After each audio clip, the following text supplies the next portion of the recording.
बिस्मिल्लाहिर्रहमानिर्रहीम। अस्सलामुअलैकुम। हमारे चैनल कहानी हब ऑफिशियल में खुशामदीद। नाजरीन, मैं आज आपके लिए इंतहाई खौफनाक और दिलचस्प कहानी लेकर आई हूँ। लेकिन कहानी शुरू करने से पहले आपसे गुजारिश है कि अगर आपने हमारा चैनल सब्सक्राइब नहीं किया तो आप हमारे इस चैनल को सब्सक्राइब कर लीजिए और बेल आइकन को भी प्रेस कर लें ताकि हर नई आने वाली वीडियो बआसानी आप तक पहुँच सके। कार झाड़ियों के पीछे छुपी हुई थी। इंस्पेक्टर हशमत अगली सीट पर बैठा विंड स्क्रीन के पार देख रहा था। उसके सामने झाड़ियां थी। झाड़ियों से परे एक सड़क थी और सड़क के उस पार डॉक्टर वकार अहमद की कोठी की खिड़कियां रोशन नजर आ रही थी। झाड़ियों के पीछे शिकारी छिपते हैं, सुराग रिसा छिपते हैं या फिर आशिक हजरात दीदार की हसरत में आहें भरते हैं कि एक बार देखा है दूसरी बार देखने की हवस है। हशमत के नाम के साथ इंस्पेक्टर का ओहदा मुंसलिक ना होता तो वो आशिक ही कहलाता, क्योंकि वहाँ उसकी माशूक ने उसे बुलाया था। माशूक भी ऐसी थी जो देखने से ताल्लुक रखती थी। कद में छोटी और जिसामत में मोटी थी। नाक नक्शा अच्छा ही था, मगर सिर्फ सूरत से कुछ नहीं बनता। औरत अपनी अदाओं से हसीन बनती है। उसके हंसने की अदा ऐसी थी कि मुंह फाड़ कर हंसती थी, जैसे सामने वाले को निगलने से पहले कहकहा लगा रही हो। ये इंस्पेक्टर हशमत का हौसला था कि उसके सामने खड़ा रह जाता था। स्टीयरिंग सीट पर बैठे हुए कामरान ने कहा, यार हशमत, मुझे अब भी यकीन नहीं आ रहा कि तुम संजीदगी से उस चुड़ैल को चाहते हो। Language please. तुम उसे चुड़ैल बोलकर मेरी मोहब्बत की तौहीन कर रहे हो। यार लानत है ऐसी मोहब्बत कर। वो 4 बच्चों की माँ है। वो 4 बच्चों की माँ थी। अब तो नहीं है, बच्चे मर चुके हैं। काश कि वो खुद मर जाती। कामरान ने नागवारी से कहा, इतनी सर्दी में इश्क करने आए हो, मुझे भी परेशान कर रहे हो। कामरान, मेरे पास कार होती तो मैं तुम्हें कभी भी तकल्लुफ न देता, लेकिन कार में बैठकर अपनी महबूबा का इंतजार करना क्या जरूरी है? वो उस कोठी की एक मामूली सी मुलाजमा है। तुम कार के बगैर भी रोमांस कर सकते हो। देखो कामरान, मैं तुम्हें समझा चुका हूँ कि मेरी मोहब्बत की तौहीन मत करो। वो कोठी की मुलाजमा है मगर मेरे दिल की मलिका है। वो देखो, शायद वो आ रही है। खबरदार, उसकी शान में गुस्ताही मत करना। उसे देखने से बेहतर है कि मैं अपनी आंखें फोड़ डालूं। जब वो झाड़ियों के पीछे आई तो कामरान ने अपने कानों में उंगलियां ठोंसकर आंखें बंद कर ली। वो उसे एक बार देख चुका था, दूसरी बार देखने की हवस नहीं थी। महबूबा ने कार के करीब आकर कहा, प्यारे हंस मत। हशमत ने कहा, मैं नहीं हंसूंगा। वो हंसती हुई बोली, ये लो, मैं हंसने को मना नहीं कर रही, तुम तो बड़े मजाकिया हो। हाय, तुम्हारा नाम कितना प्यारा है, हसमत। हशमत ने कहा, काम की बात करो। आज कोठी में कितने लोग आए थे? सुबह को 2 जने आए थे, अभी एक मस्टंडा आया है। अपनी समझ में नहीं आता कि अपना डॉक्टर साहिब बेचता क्या है। बस लाखों रुपए की बात करता रहता है। वो कोठी के मालिक वकार अहमद के मुतालिक बातें कर रही थी। मुझे बताओ कि डॉक्टर आने वालों से क्या बातें करता है? वो थोड़ी देर सोचती रही, फिर बेजार होकर बोली, अपनी समझ में नहीं आता। डॉक्टर साहिब किसी बेडरूम का सौदा करता है। बेडरूम का सौदा? यानी कि तुम क्या कहना चाहती हो कि वो अपनी ख्वाबगाह फरोख्त कर रहा है? हाँ, मगर ये पता नहीं कि वो ख्वाबगाह किसकी है या किसी और की। उसकी कीमत 22 लाख रुपए है। ये जो मस्टंडा आया है ना, वो 22 लाख देने को तैयार है। हशमत अपनी ठोड़ी खुजाते हुए डॉक्टर वकार अहमद की कोठी की तरफ देखने लगा। वो एक बदनाम डॉक्टर था। पुलिस के रिकॉर्ड में स्मगलर की हैसियत थी। कुछ अर्सा पहले उसकी अंग्रेज बीवी अल्सर के मर्ज में मुब्तला हो गई थी। उसने अपनी बीवी लारा का खुद इलाज किया, फिर नाकाम होकर उसे अमेरिका ले गया। अल्सर काबिल इलाज मर्ज है, लेकिन जिसकी मौत आती है वो अमेरिका के हॉस्पिटल में भी जाकर मर जाता है। बेचारी लारा मरकर ही वापिस आई। इंटेलिजेंस वाले डॉक्टर पर कड़ी नजर रखते थे, क्योंकि जब भी वो मुल्क से बाहर जाता था वापसी में पहले से ज्यादा दौलतमंद हो जाता था। पहले उसकी एक मामूली सी डिस्पेंसरी थी। 10 साल पहले वो अमेरिका गया तो वापसी में कार लेकर आया। डिस्पेंसरी फरोख्त कर दी और 2 बेडरूम का बंगला खरीद लिया। 4 साल के बाद फिर मुल्क से बाहर जाकर वापिस आया तो गुलबर्ग में 5 लाख की कोठी खरीद ली। आखिरी बार वो लारा का इलाज कराने अमेरिका गया तो इंस्पेक्टर हशमत ने उसकी अदम मौजूदगी में उसकी मुलाजमा जुलेहा से इश्क शुरू कर दिया था। जुलेहा 3 शोहरों से फारिग हो चुकी थी। 40 साल की उम्र में हशमत को इश्क होते देखकर फिर से जवान हो गई। हशमत ने कहा, तुम मेरे काम आओगी तो अपनी तरक्की होते ही तुमसे शादी कर लूंगा। वो फौरन ही गले का हार बनकर बोली, मैं तुम्हारा काम करूंगी प्यार से। हशमत अपनी गर्दन छुड़ाते हुए बोला, शादी से पहले गले लगना गुनाह है, अब काम की बात सुनो। जब तुम्हारा डॉक्टर साहिब वापस आएगा तो तुम ख्याल रखना कि कितने लोग उससे मिलने आते हैं और क्या क्या बातें करते हैं। वो जासूस की बीवी बनने के लिए जासूसा बन गई थी, अब झाड़ियों के पीछे आकर उसे रिपोर्ट सुना रही थी और हशमत की समझ में नहीं आ रहा था कि आखिर किस ख्वाबगाह का सौदा हो रहा है। क्या स्मगलिंग का माल डॉक्टर ने अपनी ख्वाबगाह में छुपा रखा है? मुख्तात रहने वाले मुजरिम से ऐसी हमाकत की तवक्को नहीं की जा सकती। 22 लाख रुपए का माल वो अपने घर में नहीं रख सकता था। जुलेहा ने कहा, प्यारे हसमत, कोठी को क्या देख रहे हो, मेरे को देखो ना। कमरान ने आंखें खोलकर कहा, खुदा के लिए मेरे दोस्त का नाम ना लो, मेरे पेट में दर्द होता है, इसे सिर्फ प्यारे कहकर जवाब दो। हशमत ने कहा, वो देखो कोठी के दरवाजे से कोई निकल रहा है। जुलेहा, तुम फौरन यहाँ से जाओ वरना डॉक्टर को तुम पे शुबा होगा। जुलेहा को मजबूरन जाना पड़ा। कोठी से निकलने वाला एक कार में बैठकर वहां से रवाना हो रहा था। हशमत ने कहा, कमरान, उस आदमी का पीछा करना है, आगे जाकर हम उसका रास्ता रोकेंगे। मैं समझ गया तुम उसके लिए मुझे कार के साथ यहाँ लाए हो। अब तक अपने इश्क की दास्तान सुनाकर मुझे अहमक बना रहे थे। हशमत ने कोई जवाब न दिया। कोठी के अहाते से निकलने वाली कार सड़क पर पहुंचकर दाईं तरफ मुड़ गई थी। कमरान ने अपनी गाड़ी झाड़ियों के पीछे से निकाली, फिर ताकुब शुरू हो गया। 2-4 मोड़ के बाद आगे वाले को एहसास हो गया कि उसका ताकुब किया जा रहा है। उसने अपनी गाड़ी की रफ्तार बढ़ाई। कमरान को ड्राइविंग में महारत हासिल थी। वो 5 मिनट में ही उसे ओवरटेक करने लगा। दोनों कारें सड़क पर बराबर दौड़ रही थी। हशमत ने उससे कहा, गाड़ी रोको, मैं इंस्पेक्टर हशमत बोल रहा हूँ। उसकी बात पूरी होते ही गाड़ी को जोर की टक्कर लगी। कमरान को तवक्को नहीं थी कि वो इस तरह गाड़ी से गाड़ी टकराकर आगे निकल जाएगा। उसे संभलने के लिए ब्रेक लगाने पड़े। इतनी देर में वो बहुत आगे निकल चुका था। कमरान ने फिर गाड़ी की तेज रफ्तार की। जब वो आगे वाली कार के करीब पहुंचने लगे तो हशमत ने रिवॉल्वर निकालकर फायर किया। तीसरे फायर में अगली कार का पिछला पहिया एक जोरदार धमाके से बर्स्ट हुआ। कार घिसटी हुई सड़क के किनारे एक दरख्त से टकरा गई। कमरान तेज रफ्तारी से ड्राइव कर रहा था, लिहाजा कार रोकते रोकते वो 100 गज आगे चले गए। कार से उतरकर दोनों दौड़ते हुए वापस आए। टकराने वाली कार का अगला दरवाजा खुला हुआ था और कार ड्राइव करने वाला जमीन पर औंधे मुंह पड़ा हुआ था। हशमत ने करीब आकर देखा, कार के हादसे में वो बुरी तरह डैशबोर्ड से टकराया था। हशमत ने उसे सीधा किया तो उसके खुले हुए मुंह से लहू उबर रहा था। सर के नीचे एक चाबी थी। चाबी एक नन्ही जंजीर से बंधी हुई थी और उस जंजीर के सिरे पर छोटा सा जुर्मी फ्लैग था। उस फ्लैग पर 70 का हिंदसा दर्ज था। हशमत ने पूछा, तुम कौन हो? तुमने कार क्यों नहीं रोकी? एक मुजरिम की तरह क्यों फरार हो रहे थे? उसने आंखें पार कर हशमत को देखा। एक आखिरी हिचकी ली, फिर उसका सर डलक गया। डॉक्टर वकार अहमद अपनी ख्वाबगाह में बैठा अपनी अनजानी शरीके हयात लारा की तस्वीर देख रहा था। तस्वीर में लारा मुस्कुरा रही थी, लेकिन डॉक्टर रो रहा था।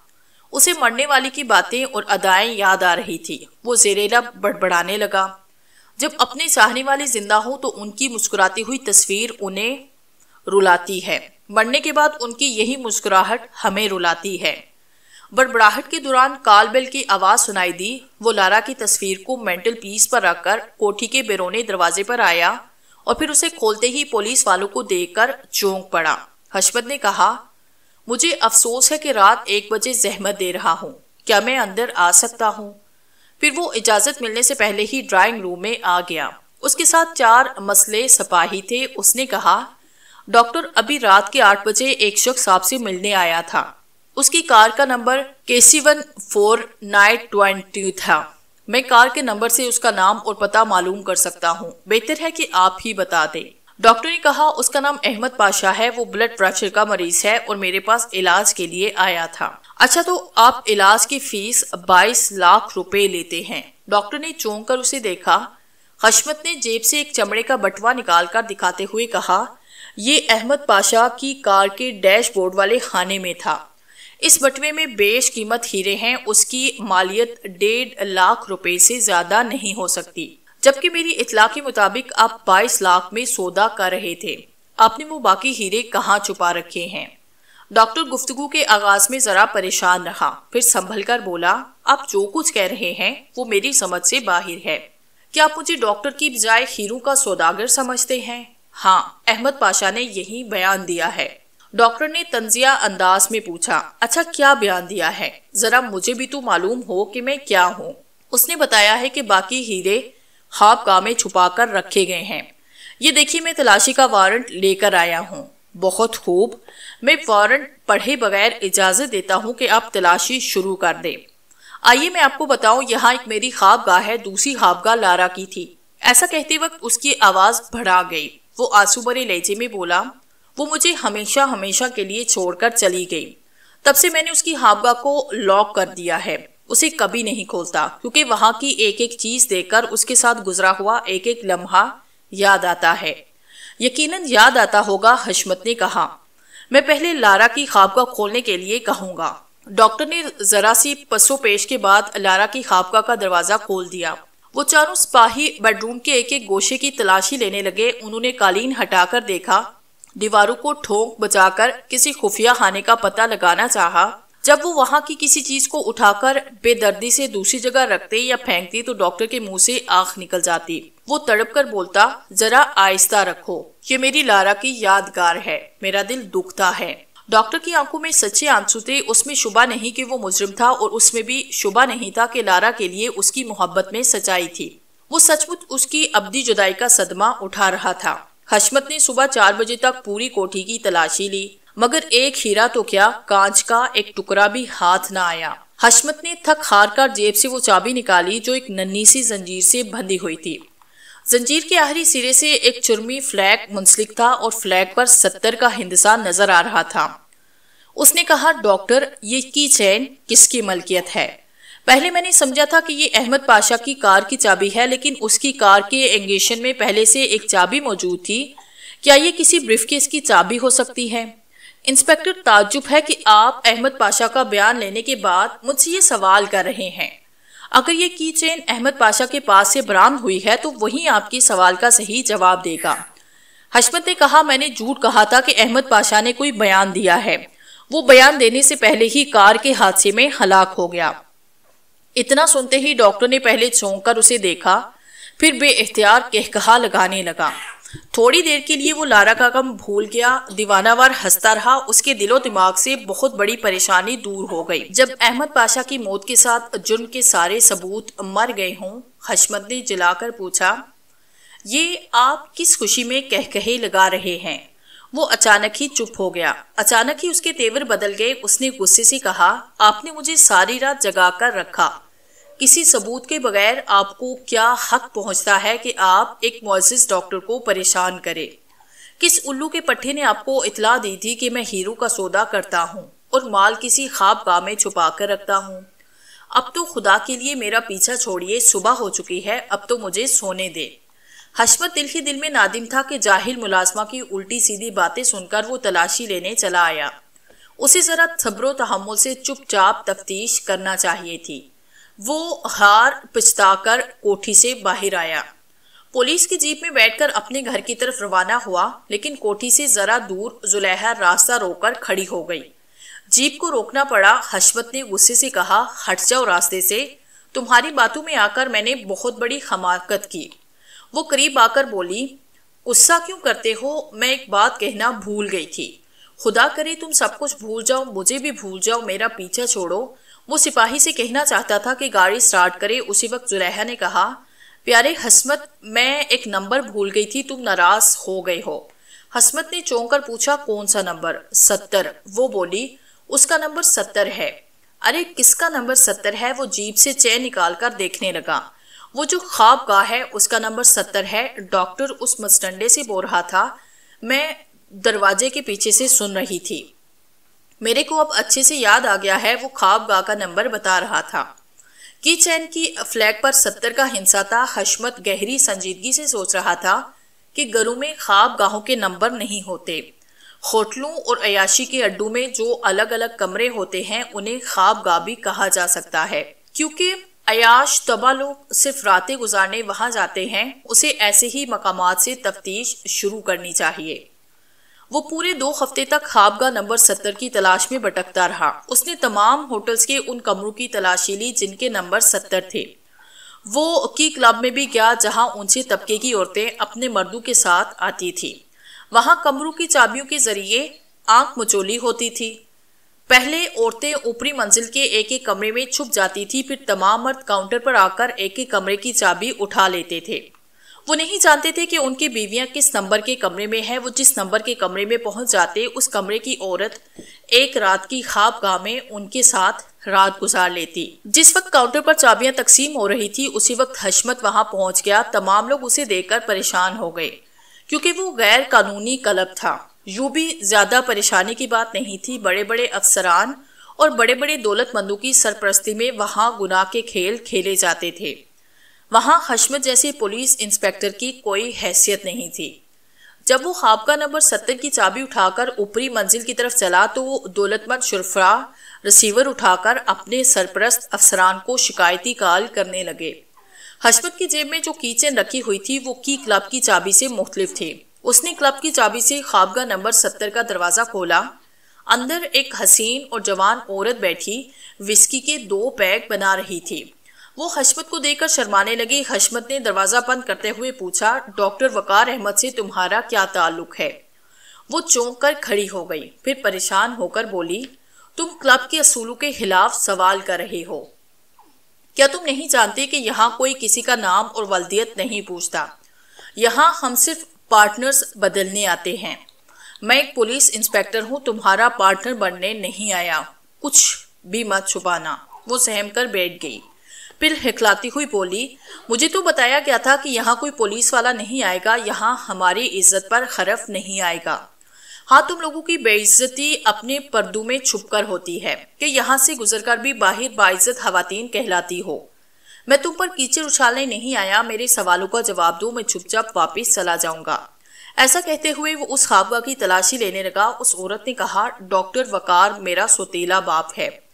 मैं लारा वकार की बेटी मेलन हूँ। हशमत ने उसे चौंक कर देखा, फिर सवाल किया, क्या कमरा नंबर 70 में तुम्हारा बाप तुम्हें बेचता है? ऐसी बात ना कहो। वो सौतेला सही मगर बेगैरत नहीं। वो नहीं जानता कि इस क्लब से मेरा ताल्लुक है। यहाँ मैं दूसरी बार अपने शोहर के साथ आई हूँ। हशमत ने बेयकीनी से पूछा, क्या तुम ये कहना चाहती हो कि तुम इत्फाकन 70 नंबर के कमरे में आई हो और मैं भी इत्फाकन उसी नंबर के कमरे की तलाशी लेने आया हूँ? हाँ, मेरा यकीन करो, 1 हफ्ता पहले मैं 18 नंबर के कमरे में गई थी। आज उस कमरे में आई हूँ। फॉर गॉड सेक मेरी इज्जत रख लो। मैं इस शर्त पर खामोशी से चला जाऊंगा कि तुम सच कहोगी। बताओ, क्या डॉक्टर हीरू का स्मगलर नहीं है? मैं कसम खाकर कहती हूँ कि अपने सौतेले बाप के मुतालिक कुछ नहीं जानती। मेरी माँ ने उस मुसलमान से शादी की, इसलिए मैंने माँ से भी रिश्ता तोड़ दिया। 4 वर्षों से मैंने उसकी सूरत नहीं देखी। उसकी मौत के बाद आखिरी बार मैंने उसकी सूरत देखी। अब तो मुझे डॉक्टर को सौतीला बाप नहीं कहना चाहिए। मेरी माँ मर चुकी है, अब उससे मेरा कोई रिश्ता नहीं। उसकी बात खत्म होते ही फोन की घंटी बजने लगी। मेरल ने रिसीवर उठाकर सुना, फिर रिसीवर को हशमत की तरफ बढ़ाया। दूसरी तरफ से उसका एक अफसर उसे हुक्म दे रहा था कि वो फौरन ही क्लब से बाहर चला जाए और शरीफ लोगों को परेशान न करे। उसने आदसी से कहा, सर, मैं डॉक्टर वकार अहमद के केस के सिलसिले में यहाँ आया हूँ। यहाँ भी एक ख्वाबगाह नंबर 70 है। मुझे कामयाबी की तवक्को है क्योंकि इस कमरे में डॉक्टर की सौतेली बेटी मेलन मौजूद है। यू फूल, वहाँ कोई भी हो फौरन निकल जाओ वरना हमारी मुलाजमत खतरे में पड़ जाएगी। उसे डांट सुनकर क्लब से बाहर निकलना पड़ा। वैसे उसने ख्वाबगाह की तलाशी ली थी और इत्मीनान हो गया था कि बाहर हीरे वहाँ छुपाकर नहीं रखे गए। अकल भी यही समझाती थी कि कीमती हीरे ऐसी जगह छुपाकर नहीं रखे जा सकते जहां मर्द और औरत पार्टनर बदलते हों। दूसरे दिन वो डॉक्टर वकार अहमद की कोठी में पहुंचा तो जुलेहा दौड़ती हुई आकर उसके गले लग गई। प्यारे हसमत, मुझे बताओ, ये डॉक्टर मुझे मार डालना चाहता है। डॉक्टर उसके पीछे दौड़ता रहा था। अपनी मुलाजमा को इंस्पेक्टर के गले लगते देखकर ठटक गया। हसमत ने गुस्से से पूछा, क्या बात है, आप इसे मार डालना चाहते हैं? डॉक्टर ने कहा, मैं इसे सजा देना चाहता हूँ। ये चुपकर मेरी बातें सुनती रहती है। अभी मैं फोन पर बातें कर रहा था, ये पर्दे के पीछे खड़ी सुन रही थी। जुलेहा ने कहा, हाँ सुन रही थी। तुम वहीं हाबगा नंबर 70 की बात कर रहे थे। फोन के अंदर बोल रहे थे कि इंस्पेक्टर को थक कर बैठ जाने दो, फिर हाबगा का सौदा होगा। तुम झूठी हो, डॉक्टर ने चीख कर कहा। निकल जाओ मेरे घर से, इंस्पेक्टर ने जुलेहा के शाना को थिपक कर कहा। तुम अभी यहाँ से जाओ, नौकरी की परवाह न करो। मैं जनाना पुलिस के शूबे में तुम्हारे लिए सिफारिश करूंगा। कल मेरे दफ्तर में आना, अभी जाओ। वो चली गई। उसके जाने के बाद हशमत ने पूछा, आपकी सौतेली बेटी का नाम मेरलन है? मेरलन? डॉक्टर ने चौंक कर पूछा। क्या आप मेरलन को जानते हैं? मुझे उसका पता बताएं, मुझे एक कर्ज अदा करना है। कैसा कर्ज? मेरी बीवी लारा ने मरने से पहले मुझसे वादा लिया था कि मैं उसकी जायदाद मेरलन के हवाले कर दूं। मेरलन अपनी मम्मी का आखिरी दीदार करने आई थी, फिर मुझसे कुछ कहे सुने बगैर चली गई। मैंने उसे तलाश किया तो पता चला कि 2 साल पहले उसने किसी से शादी कर ली और पुराना मकान छोड़ दिया है। मुझे उसका पता बताएं, आपका बड़ा एहसान होगा। आप मुझे हाबगा नंबर 70 का रास्ता बता दें, मैं आपको मेरलन तक पहुंचा दूंगा। वो दांत पिसते हुए हशमत को घूरने लगा। फिर उसने कहा, आप एक ज़हीन ऑफिसर हैं, आपको एक जाहिल मुलाजमा की बातों में नहीं आना चाहिए। कोई भी साहिब अक्ल यकीन नहीं करेगा कि हाबगा के भी नंबर होते हैं। नंबरी बदमाश हर खुफिया चीज के नंबर मुकर्रर कर लेते हैं। चीज का नाम नहीं लेते, उसके नंबर से सौदा तय करते हैं। क्या आप मुझे नंबरी बदमाश कह रहे हैं? आप होश में तो हैं? अभी तो होश में हूँ। अगर जल्द ही उस खाबगा का पता न चला तो मैं पागल बनकर तुम्हारी पिटाई शुरू कर दूंगा। वो डॉक्टर को धमकी देकर वहां से चला गया। 1 हफ्ते के बाद उसे फोन पर इतला मिली कि कामरान बीमार होकर हॉस्पिटल में दाखिल हो गया है। उसके बेड का नंबर 70 है। वो इयादत के लिए हॉस्पिटल पहुंचा। दोस्त की हैरियत दरियाफ्त की। उसने कहा, डॉक्टर कहते हैं कि मुझे अल्सर की बीमारी है। अगर बाकायदा इलाज ना हुआ और अगर मर्ज बढ़ता गया तो मेरे पेट का ऑपरेशन किया जाएगा। कामरान की बातें सुनकर हशमत की खोपड़ी रोशन हो गई। सामने बिस्तर के ऊपर 70 का हिंदसा था। दोस्त अल्सर के मर्ज में मुब्तला था और उस मर्ज का आखिरी इलाज ऑपरेशन होता है। वो उछलकर खड़ा हो गया। उसने कामरान से मुआजरत चाही। तेजी से चलता हुआ एक डॉक्टर के कमरे में पहुंचकर फोन का रिसीवर उठाया और पुलिस स्टेशन के नंबर डायल करने लगा। आधे घंटे के बाद वो डॉक्टर वकार अहमद की कोठी में था। डॉक्टर कहीं बाहर जाने वाला था। उसने हशमत को देखते ही नागवारी से पूछा, क्या आप फिर मुझे परेशान करने आए हैं? नहीं, मैं तुम्हारी बीवी लारा से मिलने जा रहा हूँ, सोचा तुम्हें भी साथ ले चलूं। डॉक्टर ने एकदम परेशान होकर पूछा, ये आप क्या कह रहे हैं? अब लारा से मिलने कहाँ जाएंगे? तुम अच्छी तरह जानती हो, लारा जहाँ मौजूद है वहाँ की चाबी मेरे पास है। हशमत ने जेब से कीचड़ निकाली। उसके फ्लैग पर 70 का हिंसा दर्ज था। डॉक्टर वहां से पलट कर जाने लगा। हशमत ने रिवॉल्वर निकालकर कहा, तुम्हारी कोठी चारों तरफ से घेर ली गई है, बेहतर है शराफत से मेरे साथ चलो। उसने बेबसी से रिवॉल्वर को देखा, फिर उसके साथ चलते हुए बोला, प्लीज आप मुझे बताएं कि कहाँ ले जा रहे हैं, जहां तुमने लारा को और बाकी हीरों को छुपाया है। बाहर पुलिस की गाड़ी खड़ी हुई ही थी। वो दोनों एक गाड़ी की पिछली सीट पर बैठ गए। जब वो काफिला आगे बढ़ा तो डॉक्टर की घबराहट और बदहासी बढ़ गई। हशमत ने तंजिया अंदाज में पूछा, क्यों डॉक्टर? यही रास्ता हाबगा नंबर 70 की तरफ जाता है ना? मुश्किल थोड़ा अंदाज में सीट की पुश से टेक लगाकर गहरी गहरी सांसें लेने लगा। हशमत ने कहा, अब तो मेरे सवालात का जवाब सीधी तरह दोगे। बताओ, अमेरिका में लारा का इलाज कैसे हुआ था? वो आहिस्ता आहिस्ता कहने लगा, न्यू जर्सी में हमारी रिहाइश का इंतजाम उन लोगों ने किया था जिनसे मैं $2 लाख के हीरे लेकर यहाँ वापिस आने वाला था। यहाँ उनकी मालियत 20 लाख रुपए है। लारा का मर्ज आखिरी स्टेज पर था। वहां के डॉक्टर भी मायूस थे, फिर भी उन्होंने उसके पेट का ऑपरेशन किया।